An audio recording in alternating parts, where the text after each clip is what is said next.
What follows is a celestial phenomenon that is attracting attention worldwide. It concerns ongoing sightings of luminous star-like phenomenon, too large and bright to be confused with a known celestial body, while exhibiting changes in size, location, color, and magnitude, as well as duration. These attributes rule out the possibility of near-Earth objects, asteroids, comets, and supernovas as potential sources. Beginning in January 2009, sightings have been reported from Norway, Costa Rica, the United States, Ukraine, Japan, scores of countries to date.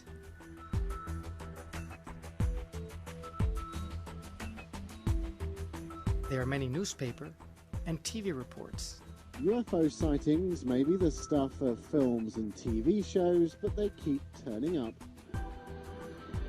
Edivaldo, noite de domingo e objeto voador não identificado chamou a atenção de moradores do conjunto universitário.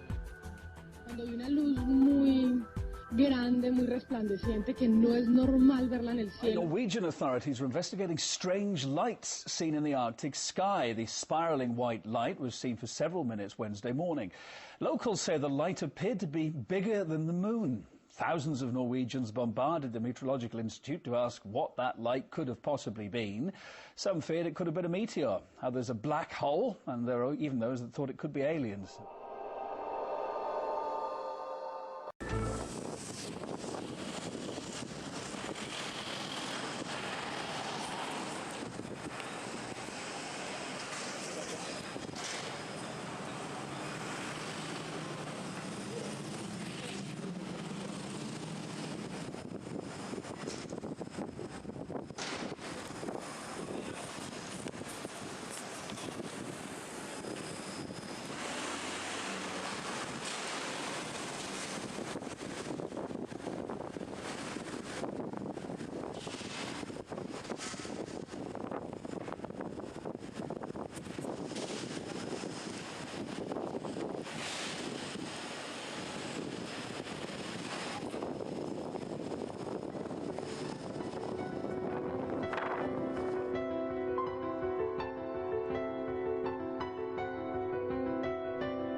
Crop circles start coming every April, and we stick the pins in the map exactly where the crop circles are and put numbers on the pins, so it seemed almost impossible that that could be the work of, you know, a few humans going out and smashing the plants down with pieces of wood. It just seemed far too sophisticated, far too perfect. The most important question for crop circle research is whether there is a real phenomenon, meaning something not made by the hand of man. And we've come to the conclusion that yes, this is clearly a real phenomenon, and it can be proven. There is a whole range of indicators and hard evidence that satisfies even the most stringent scientific standards. We started testing crop circles all over the world. By now, I would guess that at least 350, maybe if I haven't counted them, maybe it's 400, that we have sampled in 8 different countries, 8 or 9 now, including Australia, Israel, Canada, the United States, Germany, the Netherlands.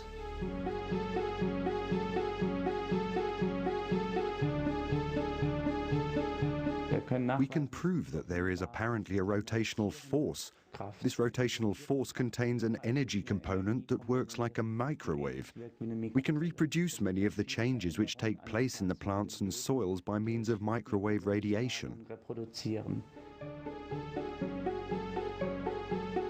The microwaves heating the moisture inside turns to steam, and as it does so, it has to escape. Well, if the plants are young and pliable, the outer fibers are pliable, the steam escapes by stretching the nodes. That's how you get the elongated nodes. If the energy is extremely intense, and or if the crop is old and the fibers are tough, then it can't get out by stretching it because the fibers won't stretch, or it's just too much energy. Then it blows a hole right out at the node. If we see it as a simple circle, the extent of the damage to the plants decreases as you go from the center to the edge. And that's exciting because we can, in principle, deliver the proof that we're dealing with electromagnetic radiation here. The so-called Beer-Lambert principle, the effect of electromagnetic radiation on matter. What we've discovered now in formation after formation all over the world are these tiny little rounded particles, but the fact that they're perfectly spherical indicates they were in a molten state, because that's how you get the spheres. Right. And furthermore, we not only find them, we find them deposited in very unusual ways. Sometimes they're deposited at the edges of the circle only. Sometimes they're deposited very definitely in the middle. And even more interestingly, sometimes there's a linear deposition, meaning that you'll have perhaps the least at the center, a little bit more 5 feet out, a little bit more 10 feet out, until you get the greatest amount at the edge, but in a clear linear progression. We have also found changes in the soils which we have analyzed. In the soil of the crop circle, there is a distinctly higher concentration of magnetic material compared to the control samples. And this material can also be shown to be distributed centrifugally from the center outwards. Additionally, we have analyzed the crystalline structures of the aluminium oxide minerals in various crop circles. It's well known that they expand under certain natural circumstances, and limiting ourselves only to the surface soil of the crop circles, we have found these crystalline structures changed in such a way that we could normally only explain it as a result of extremely high pressure. But you can rule this out because this type of pressure on the plants can't be proven. They weren't damaged, and the temperatures that these plants would have had to have been exposed to would be so high that sustained exposure would have incinerated the field.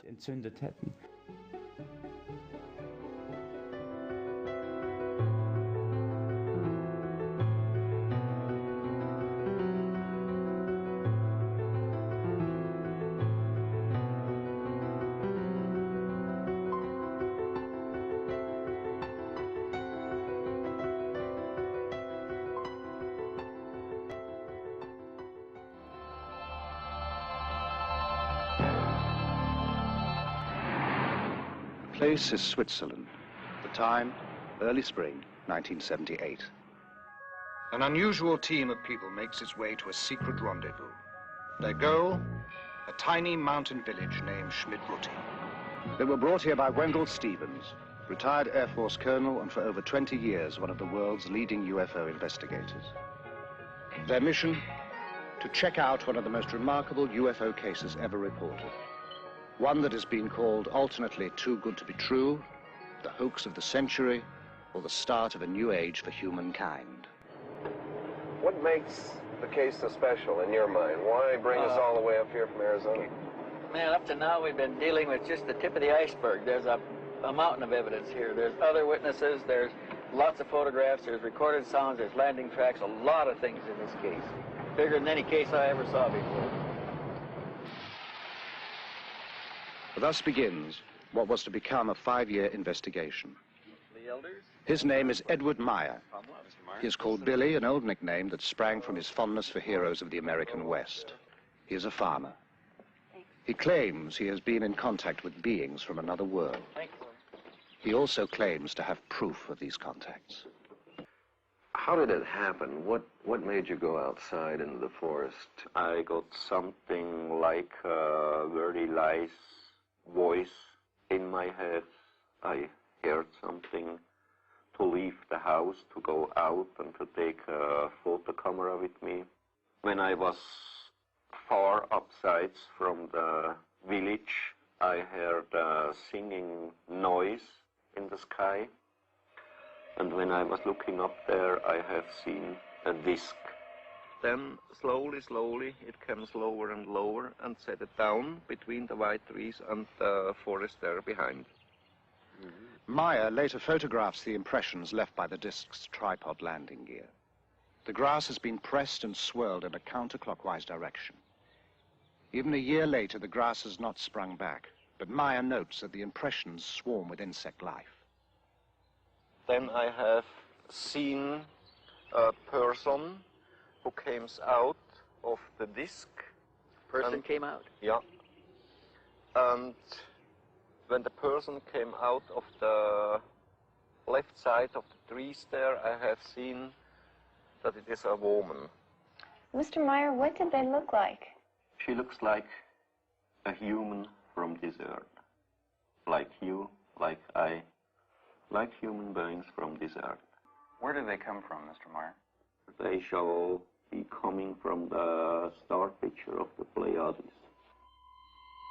The Pleiades, a bright star cluster some 500 light-years from Earth. Although the cluster consists of hundreds of stars, 7 stand out clearly to the naked eye. The Greeks call them the nymphs of heaven. We call them the 7 sisters. Billy, how many sightings have you had here? On this place I had one... Meyer takes the investigators to over a dozen sites, describing the craft, which he calls beam ships. With a film camera on a tripod, Meyer can shoot stills with his 35mm camera at the same time. And then I can start to film.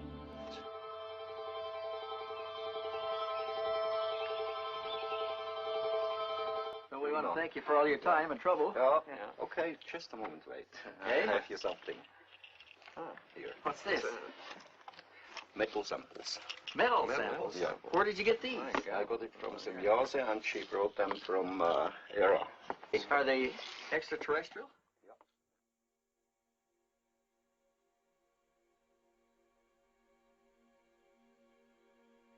Alright, so those are some clips that I gathered together in order to kind of preface talk about UFOs and flying saucers, and which is something I've been wanting to get into more, but of course there's just so many topics to cover. I find myself just jumping around constantly. But it is something I touched upon to an extent in Ethereal, but not in any great depth, especially in regards to the specific matter of UFOs and flying saucers and everything. But speaking of Ethereal, I did want to just kind of briefly just explain kind of what happened with that. A couple days ago, I didn't even get a notification, which is kind of weird. But suddenly I actually just kind of went to check. I was trying to find a clip that I had used in there, and I went and it was blocked. And apparently PBS decided to block an entire 2-hour video because of a 30-second clip that was taken from some documentary, probably like 20-year-old documentary on the Temple of David and such. So I ended up just using the YouTube editor to take out, 30 or 40 seconds towards the end of the film, and it wouldn't let me save over the original because it had too many views, apparently. So I was able to resave it as a new video, which I did, and in a way it was kind of a blessing in disguise, I suppose, for some. I was actually kind of surprised by how many people who have been watching my stuff for the last however many months and apparently hadn't even seen it before, because I put it up in August of last year, and it was just about to kind of breach the 1 million views mark. It was somewhere around 950,000, and it gets blocked in the United States. It's still up. I didn't get a strike on it, but it was just blocked in the US, where obviously a lot of people are watching from. So no, it's basically the same thing. And on a related note, to kind of coincide with the re-upload or whatever, I did want to announce that I'm going to be hopefully getting the transcript finally put up, probably on the blog. And I had a good sister help me with that, Autumn, she actually shared her story in one of the first Flat Earth testimonies, and she volunteered to help me with a few of the chapters that I was just dragging my feet on sitting down and doing the transcription with. So thanks to her efforts, I should have that put together, and probably I'm going to try and figure out how to put that in a PDF form so that people can download it or whatever, and I'll let you know when that's ready. So anyways, UFOs. The first clip that I showed there was something that I thought was extremely interesting, especially to anyone in the flat Earth who is familiar with the issue of stars through the P900, and I admit a lot of those shots almost look indistinguishable from images of just regular stars through a P900. And perhaps that's what even a few of them are, but as you can see, many of them are different weird shapes and things that are clearly not stars. But hopefully you can see the correlation that I think is a very telling one when we start talking about the idea of the luminaries and the connection between the angelic realm and the astral realm, or the stars, and this whole sort of realization that the flat earth perspective opens us up to. And so when we're talking about UFOs, it does involve this question, this debate of, are they just lights in the sky? Are they just orbs? Or is there actual physical craft?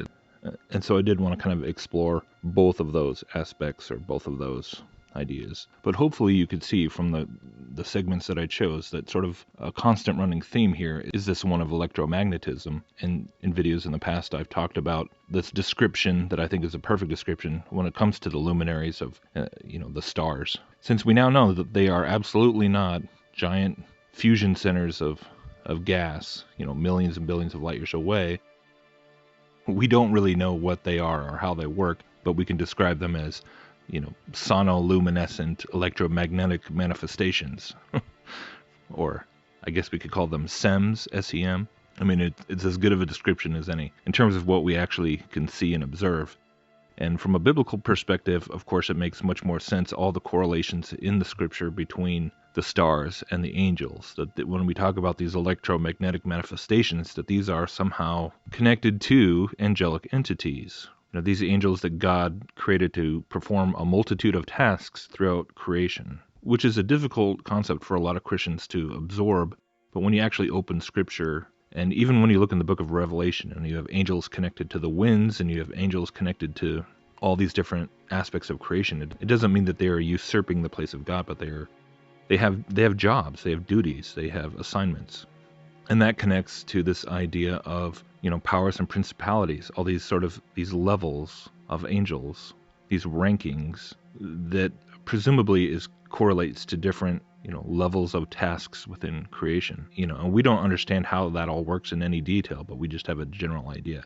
So then once we carry this over to the issue of the fallen angels, to the demonic realm, it follows quite logically that they possess all sorts of knowledge that they were originally given in order to perform their tasks in the creation, including things like however this electromagnetic nature of the heavens and the luminaries and all this really is. We can barely wrap our heads around it, and yet this is something that we're coming to understand more and more in enclosed cosmology.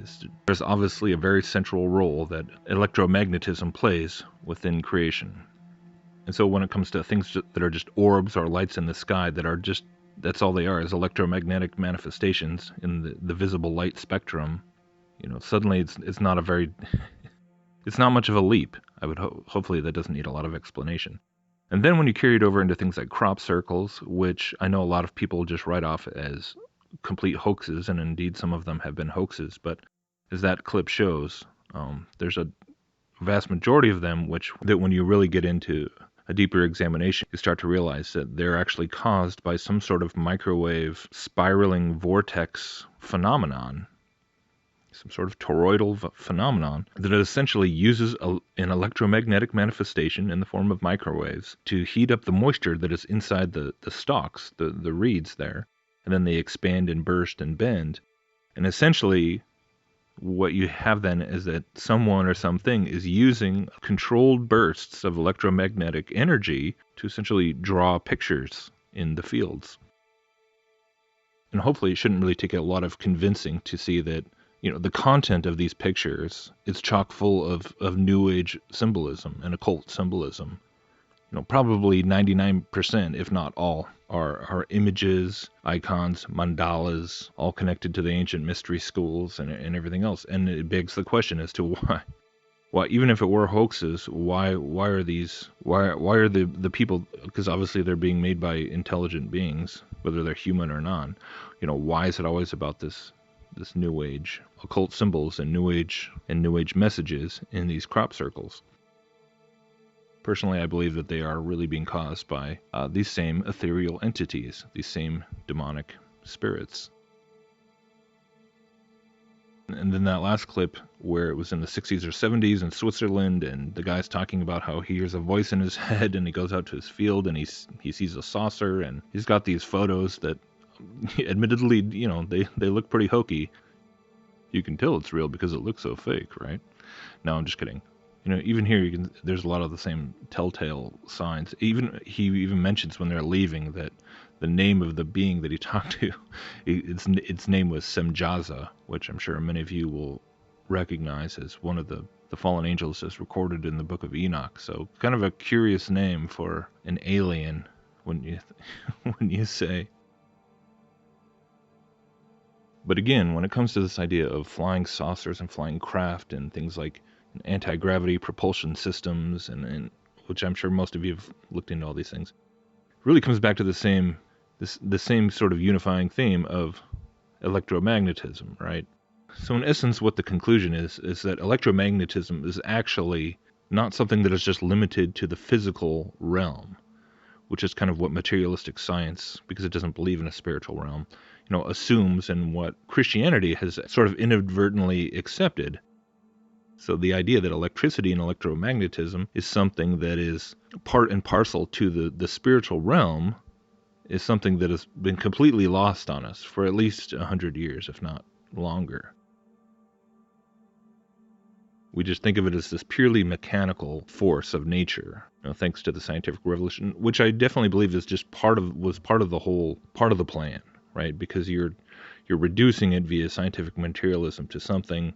By doing that, by reducing electromagnetism as something that is just seen as this mechanical element of nature and not something that can be manipulated by spiritual beings and spiritual entities, it just opens up the door for so many different forms of deception. And so if we open ourselves back up to that possibility or that realization, things like anti-gravity drives or things that somehow work off of forces of electromagnetism that are tapping into the quote-unquote, the electromagnetic fields of the earth or whatever, presumably. So basically what starts to become apparent is that in a very similar manner to how mystics and occultists over the centuries use a variety of different practices to open themselves up, open their own bodies to quote-unquote energies, whether they call it kundalini or they call it chi or they call it vril or whatever else, this idea of this cosmic energy, in order to give themselves power, in order to seek enlightenment, etc., when in reality that energy is demonic energy, posing itself as some impersonal force or cosmic consciousness or whatever. It's the same concept here, except ostensibly the idea of some sort of mechanical vehicle or shell that is being powered by the same energy, quote unquote. The same electromagnetic forces that are believed to be a part of just the natural world, when in reality the power source could really be demonic entities themselves. And I'm sure most of you are familiar with the book by Erich von Däniken, Chariots of the Gods, which is almost ironically sort of a perfect description of a chariot, where you have the vehicle being driven by a living animal, right? A living beast as the power source. And so somebody can ride in it and direct it where to go. You have a harness and you have some sort of interface with the power source, with the animal driving the chariot. And really, I think this makes a lot of sense in terms of there's theories that sort of talk about UFOs being something that go way back into history, into the Vedas and all that, and so that there's something that has been around for a very long time. This idea of these chariots. People connect it to Ezekiel and the wheels within wheels. I don't personally really make that connection myself from Ezekiel. I don't think he's talking about UFOs. But perhaps the concept or the technology that is being represented in Ezekiel is essentially the same idea. The spirits that are within the wheels and causing them to go back and forth to and fro. Satan never had an original idea in his life. So I kind of look at it more as whatever angelic thing that Ezekiel saw in his vision, presumably Satan had enough of an understanding of it to then use that and incorporate that in this deception. And whenever I think about this idea, I think about this quote that I heard a researcher named Jim Wilhelmsen talk about many years ago on a podcast And he was talking about this vision or this dream he had where God showed him a UFO, and he could walk up and touch it, and it was like switching back and forth between being this hard metallic structure and this living organism with veins and everything, that was like pulsating and alive. And so it was like switching back and forth, like it's alive but it's metal, it's alive but it's metal. And for whatever reason, I was kind of struck in my spirit when I heard that, like there's something to that. That's it just kind of jumped out at me, but I didn't really know what to make of it at the time. Just like that was really weird but interesting, and moved on. So years later, coming into the flat Earth research, connections to electromagnetism and the luminaries and the angels and all this, now it makes just kind of perfect sense. And it does sadden me that like so many others, Jim Wilhelmsen has just completely rejected flat Earth and in biblical cosmology. When he'd be one of the perfect people to help explain these kinds of phenomenon to so many people who are just brand new to these topics and brand new to all this stuff. And I just don't, L.A. Marzulli being another one where, for years and years you've been talking about how UFOs and aliens are not from another planet. They are interdimensional beings. They are demonic. And Flat Earth just completely upholds that on a whole new level, and yet they want to cling to the globe and cling to space for whatever reason.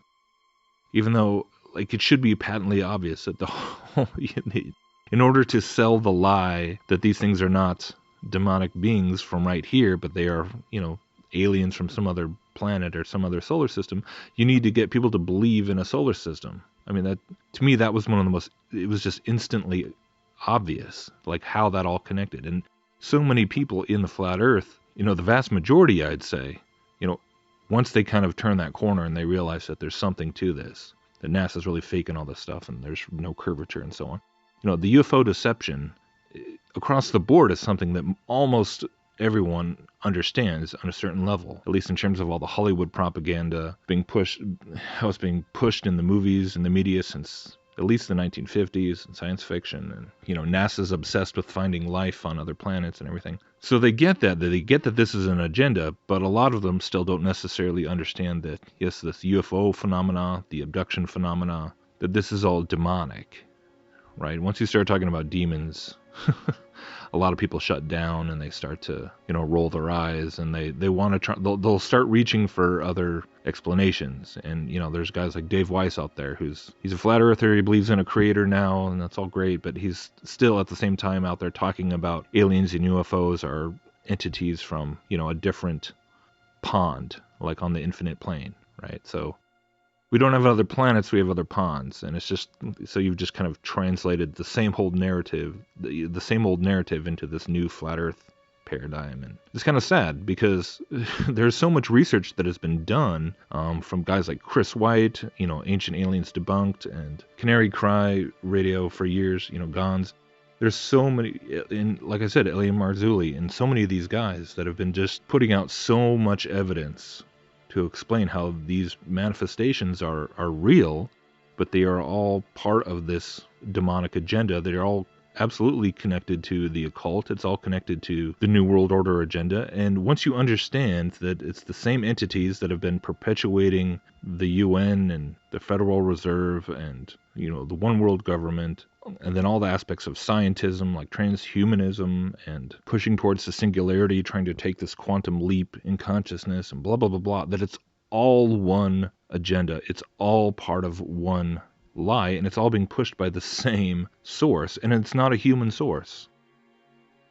It is a spiritual source. It is from the other side. And so the whole alien narrative is a ruse, is a guise in order to get people to engage with these entities in a way where they don't recognize them as demonic entities. It's that simple, and it's just like so many other things, whether regarding them as ascended masters or whatever. And it's interchangeable. So going back to the saucers and electromagnetism, it really makes it quite easy to comprehend how it's very possible that there could be, secret facilities like Area 51 or other, deep underground military bases or whatever, where they actually have quote unquote alien craft, physical metallic craft that they found wherever, whenever, whether it was Roswell or anything since then, and technologies that they've been trying to reverse engineer for years, and then these black budget projects, which in reality would ultimately only be pointing them to trying to tap into these same forces, the same vril energy that was what the Nazis were messing around with, and then of course the Russians and the US and who knows how many different governments and stuff, to where it's a Trojan horse once again. A Trojan horse tactic for getting people who don't believe in a spiritual realm, or at least don't believe in what the Bible outlines as to how the spiritual realm works, into fooling with things and meddling with things without understanding what's really behind it, what this energy really is, who these entities really are, and what the message that they're ultimately preaching is, and why it's all a deception. Because that's the whole point of all of these deceptions, of the Copernican cosmology, of aliens, of all the rest, is really not about control in the stereotypical totalitarian sense, or just about stealing money through NASA or through movies or through whatever. It really is about indoctrinating people into the New Age message, into the New Age spirituality, into occultism, into all the stuff that is absolutely rampant throughout Flat Earth, throughout the Truth Movement, throughout, just mainstream society now. This stuff is mainstream. And obviously, alien propaganda has been a huge part of that, even if there was no quote-unquote disclosure moment, although I admit I do expect there to be one in some way or some form. And who knows if that's actually really going to involve, the whole cliche line about flying saucers landing on the White House lawn. I mean, it's possible, but it could also, the more that we see the propaganda, the alien propaganda blending with, this quantum mysticism stuff and blending with the AI stuff, I mean, it's crazy how much the lines between these sorts of things are all blurring more and more. Just yesterday I was noticing that there's some new shows coming out, some new movies. Netflix is doing a reboot, a remake of the Lost in Space TV show, but I think it's a movie. And so it's this family and they go get marooned on a planet or whatever. And they sort of reinvented the robot guy who used to say, "Danger, Will Robinson." So in this remake, he's an alien that the boy finds, but he's also like a robot who's indwelt by this sort of astral energy, right, in the face. So is it an alien? Is it an AI? Is it, it's kind of somewhere in between, right? It's a disembodied energy, right? It's a transcendent ethereal entity who then needs this robot suit in order to interact, right? So, what a crazy example of how the narratives are really all just kind of blurring together more and more. And then this is crazy. Sam Worthington, a movie called The Titan. And like I've been talking about, the whole idea of transhumanism and space travel being interwoven. Well, the premise of the movie is that Earth is dying, and so humanity has to go recolonize somewhere else, and they decide on Titan, the moon of Jupiter named Titan. And so they start giving him all these injections and stuff, presumably with alien DNA or whatever it kind of looks like, and he starts to morph and have all these problems, and then they decide he's a threat and kill him. But he's transhuman now. He becomes the Titan. I mean, what a crazy total throwback to the whole Nephilim. I mean, it's just Nephilim propaganda. It's like the most blatant Nephilim propaganda I've probably ever seen. You got alien, transhumanism, mythology, space travel. It's like everything. And so, but this is the whole point of talking about all this stuff, because it really is just all this. There's nothing new about any of these concepts, about any of these teachings. They just repackage them again and again and again and again. And that's all Satan ever does, right? He does have certain amount of power. He's a real entity. The fallen angels are real entities. They do have certain amounts of power, but what they use this energy for is to deceive people and to get them to invite them in, right?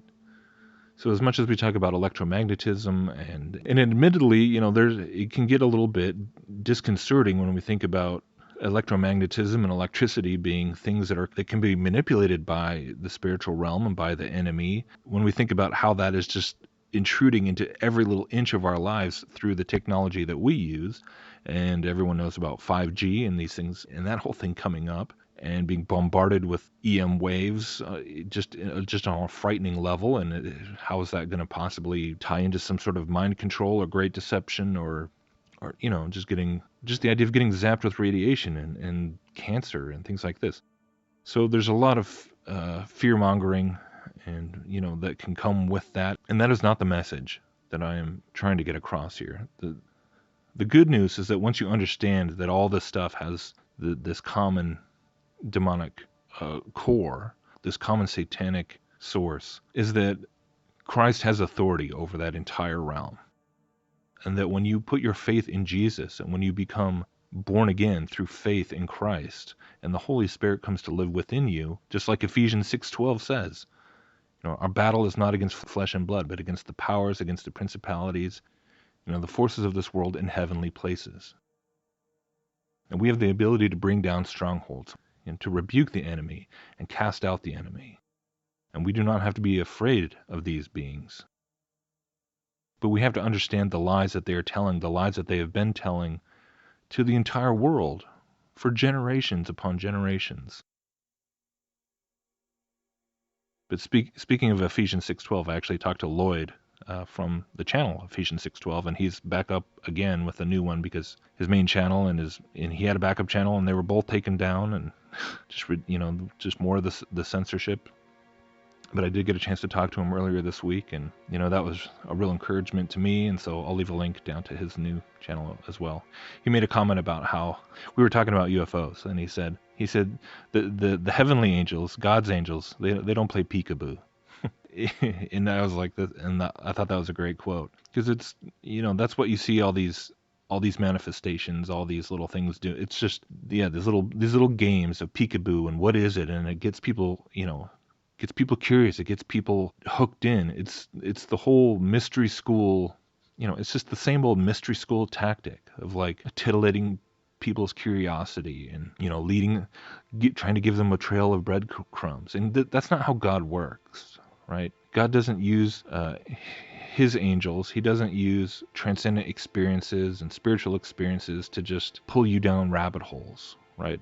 Because once you get sucked into that mentality, you're following the breadcrumbs deeper and deeper into deception, into new age lies, into the idea that you can become God, the idea that you can harness this energy for yourself, that you can become enlightened, that you can become like one of these ascended masters. And that's what they've been telling people for generations upon generations, that you can be like them, that they're here to teach you, they're here to help us evolve. I mean, it's literally like the oldest trick in the book, because it goes all the way back to the garden. It goes all the way back to Genesis 3. If you eat it, you'll be like God, knowing good and evil. And it's just an absolute lie from the pit of hell. So, as always, Jesus is the only answer. Jesus is the way. Look to him, look to his word, and you will be grounded on the rock. Thanks for watching.